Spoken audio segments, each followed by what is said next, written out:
Com cada any, Cervelló celebra l'aniversari de la mort de l'expresident Josep Tarradellas amb una ofrena floral al monument que ret homenatge al seu nom ubicat a la Rambla del municipi. L'alcalde de Cervelló, Angelino Maestro, ha lloat la persona i la tasca de Tarradellas i on ha assenyalat que després de 21 anys continua sent un referent per als catalans.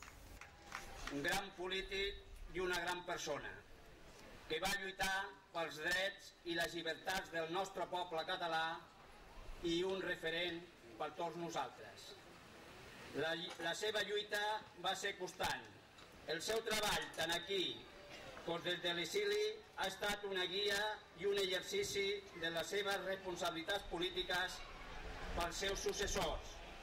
Un exemple de fer política.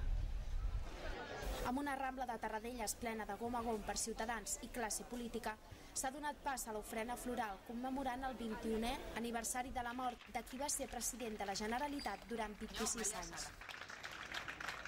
Ajuntament de Cervelló, Diputació de Barcelona, Consell Comarcal del Baix, representants dels principals partits polítics catalans, alcaldes de la comarca, entitats culturals i associacions locals han participat d'aquesta ofrena. I el fill del president, el senyor Josep Tarradellas i Macià, que ha estat el primer en fer l'homenatge. Més d'una trentena de rams de flors han quedat a peus de Tarradellas. Al final, tots plegats han cantat l'himne català dels segadors. Les autoritats i ciutadans van celebrar una missa a l'església de Sant Esteve prèvia a l'ofrena floral, en honor del que és fill predilecte de Cervelló.